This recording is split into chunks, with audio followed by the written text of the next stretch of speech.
हमारे सभी दर्शक किसान भाइयों बहनों को नमस्कार। स्वागत है आपका आपके अपने कार्यक्रम कृषि दर्शन में, जिसमें भाइयों हम आपको नवीनतम कृषि आधारित आपकी खेती बाड़ी की जानकारियां देते रहते हैं। लेकिन इस समय हम देख रहे हैं कि कोविड-19 यानी कोरोना वायरस के संक्रमण का समय चल रहा है और इस बीमारी से बचने के लिए हम सबको सचेत रहना है, सावधान रहना है तथा सरकार द्वारा जारी सभी दिशा निर्देशों का अनुपालन करते रहना है। इन्हीं दिशा निर्देशों के अंतर्गत हम भी आपके लिए कृषि दर्शन कार्यक्रम का निर्माण स्टूडियो में ना करके मोबाइल के माध्यम से अपने विशेषज्ञों से जानकारियां ले रहे हैं। इसके साथ ही हमारे जो प्रगतिशील किसान भाई हैं उनसे जानकारियां ले रहे हैं और वो जानकारियां आप तक हम पहुंचा रहे हैं। किसान भाई जिन्होंने बागवानी को व्यवसाय के तौर पर कृषि में समावेश किया है, नई बागवानी का कार्य शुरू किया है और आज उनको काफ़ी सफलता मिली है, काफ़ी सम्मान मिले हैं अपने कार्य से। तो आइए आज हम मुलाकात करते हैं श्री आनंद मिश्रा जी से।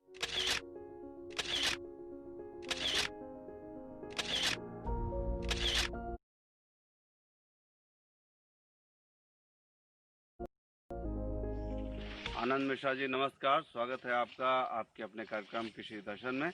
आनंद मिश्रा जी, सबसे पहले तो हम जानना चाहेंगे कि आपने बहुत ही अच्छी शिक्षा प्राप्त की, उसके बाद एक अच्छी कंपनी में आपने नौकरी की शुरुआत की, लेकिन इस समय आप नौकरी छोड़कर कृषि कार्यों में पूरी तरह से लगकर काम कर रहे हैं और आपको काफ़ी अच्छी सफलता भी मिली है आपके प्रयासों से, आपके दिशा में किए जा रहे कार्यों के लिए। तो आपको प्रेरणा कहाँ से मिली कि हम जो है कृषि में कार्य करें और कृषि में अपने आमदनी का जरिया बनाएं और जीवन यापन का जरिया बनाएं? हमने बीबीए किया है। पढ़ने के बाद एक अच्छी कंपनी में नौकरी किया, जिसमें उत्तर प्रदेश, पंजाब, हरियाणा, राजस्थान, बिहार आदि राज्यों में 13 साल तक नौकरी किया। जब भी गांव आते थे, किसानों की दुर्दशा देखकर मन विचलित हो जाता था। अंततः किसानों की इस दुर्दशा से बचाव है तो उनके जीवन को सुधारने के लिए, उनकी इनकम को डबलिंग करने के लिए अंत में नौकरी छोड़कर देश के किसानों के हित में हम खेती को पूर्णतः समर्पित हो गए। कृषि और बागवानी एक ऐसी विधा है जो सभी को करनी चाहिए। भारत एक कृषि प्रधान देश है। आज देश के हजारों किसान हमसे जुड़ रहे हैं। बागवानी की दिशा में उनका कदम बढ़ रहा है और वो नींबू की बागवानी, अन्य बागवानी लगाने की तरफ अग्रसर है। आनंद जी, हम देखते हैं कि बागवानी के तौर पर आम, अमरूद, केला जैसे फलों की हम खेती करते हैं, बड़े पैमाने पर बाग लगाते हैं। और लेकिन नींबू का पौधा अक्सर हम देखते हैं कि शौकिया ही लोग लगाते हैं, लेकिन नींबू की आपने बागवानी प्रारंभ की और आज बहुत सारे किसानों को प्रेरित कर रहे हैं नींबू की बागवानी। और कौन सी प्रजाति का आपने चुनाव किया इसके लिए? एक साल ट्रेडिशनल खेती धान, गेहूँ और सरसों की लेने के बाद हम अपने आसपास के जनपदों में गए। वहाँ खेती और बागवानी और उनके तरीकों को देखा, समझा और पाया कि आसपास के जनपदों में आम, अमरूद और आसपास कहीं नींबू की बागवानी हमें नहीं मिल पाई। तो हमको ये लगा कि नींबू की बागवानी एक अच्छी बागवानी हमारे लिए और किसानों के लिए साबित हो सकती है। तो हम नींबू की बागवानी किए और अपने खेतों में सीडलेस नींबू की बागवानी करते हैं।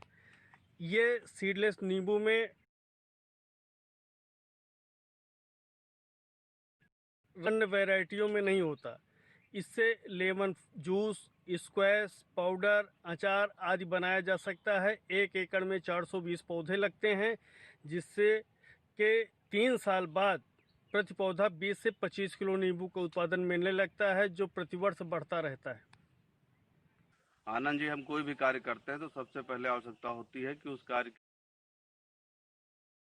की पूरी जानकारी ले ली जाए।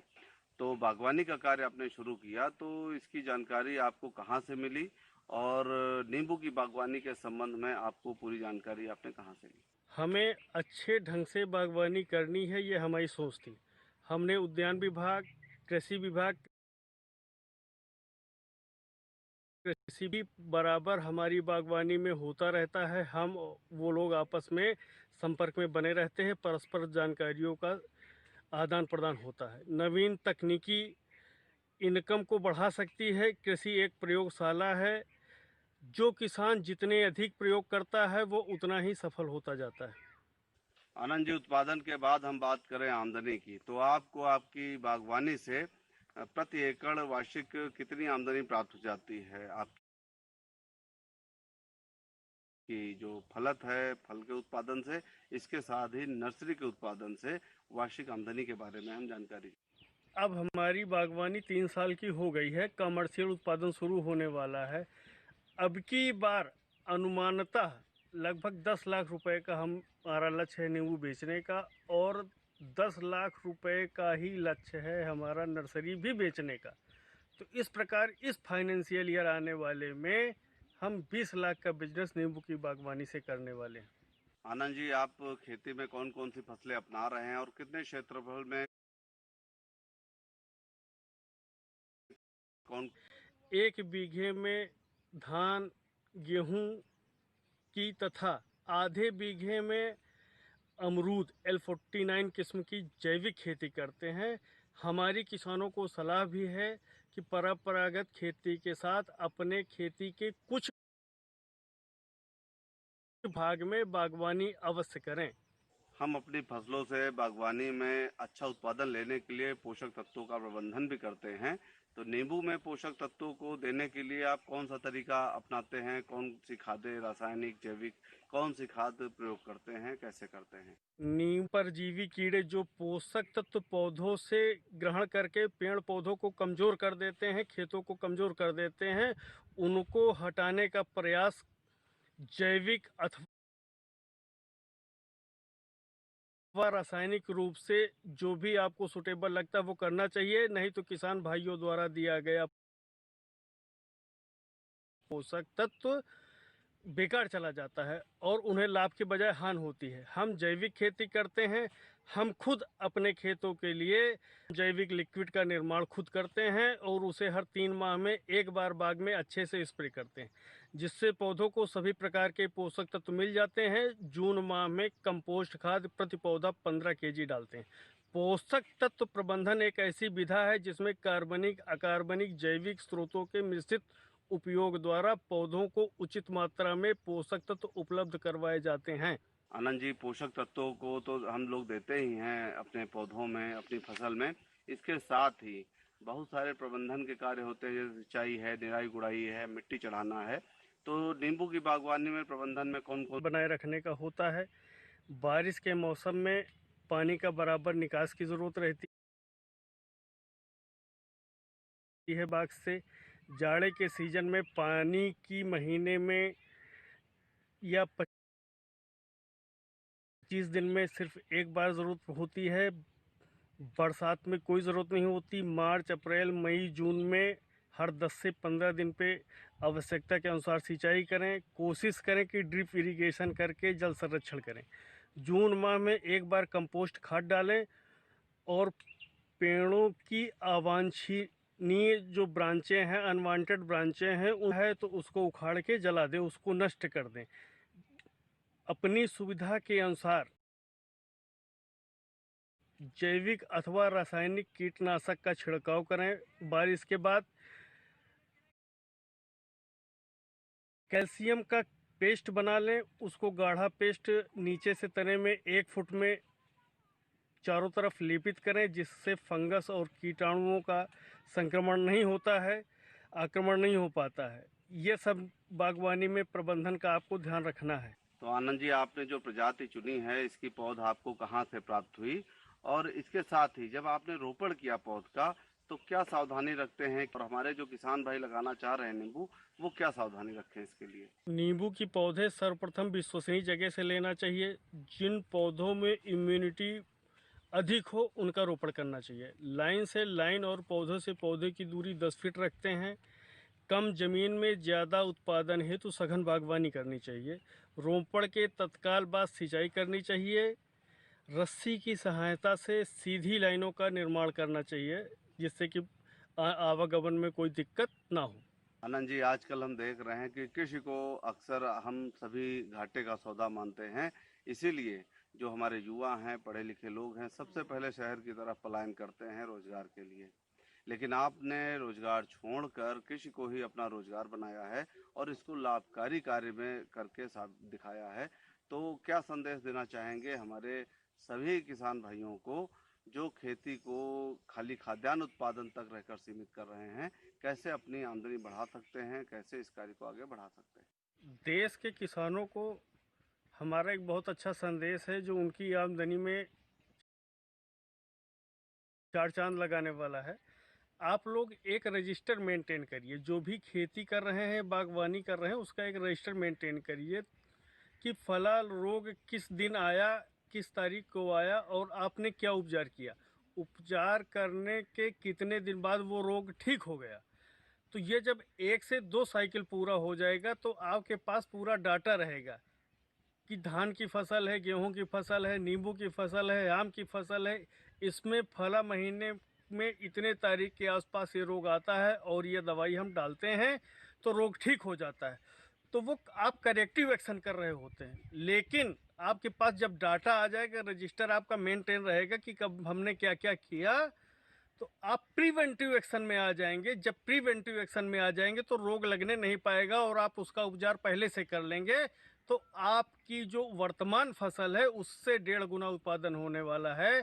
किसान भाइयों, आप हमारी इस बात को ध्यान रख के आप अपने उत्पादन को बढ़ा सकते हैं। आनंद जी, नींबू को आपने बड़े पैमाने पर बागवानी के तौर पर अपनाया है और हमारी सभी फसलों में कोई ना कोई समस्या तो आती ही रहती है।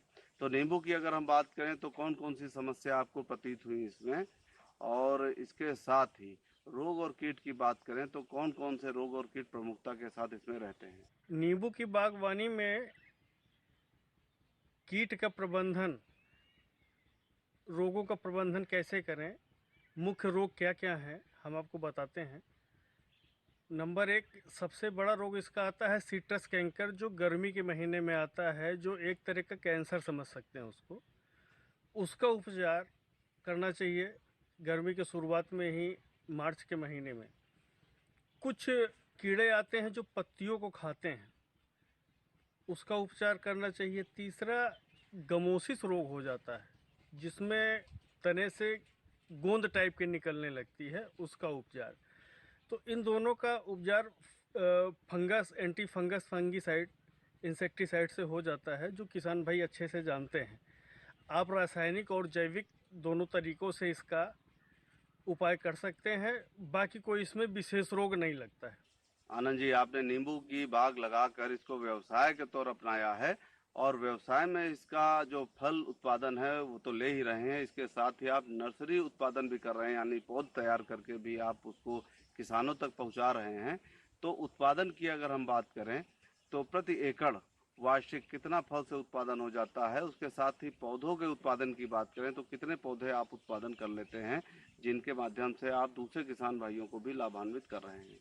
नींबू के पौधे 1 एकड़ में 420 पौधे लगते हैं और जो 3 साल बाद कमर्शियल उत्पादन देने लगते हैं। 3 साल बाद प्रति पौधे से 20 से 25 किलो नींबू तैयार होता है। नींबू तैयार होके लगभग 40 से 50 रुपए किलो कैरेट होता है। इस प्रकार एक पौधे से किसान भाई 1000 रुपये का नेट प्रॉफिट प्राप्त कर सकते हैं। एक पौधे से जो 420 पौधे 1 एकड़ में लगता है तो लगभग 4 लाख रुपए होता है आपका। रही बात नर्सरी की, तो नर्सरी की जितनी डिमांड है उतना आप तैयार कर सकते हैं। नर्सरी का भी बिजनेस बहुत अच्छा है, बहुत अच्छी बात। आनंद जी, इस समय हम देख रहे हैं कि कोविड-19 यानी कोरोना वायरस का संक्रमण चल रहा है और इस संक्रमण से बचने के लिए सरकार भी दिशा निर्देश जारी कर रही है। तो इन सभी दिशा निर्देशों को हमको मानना ही है।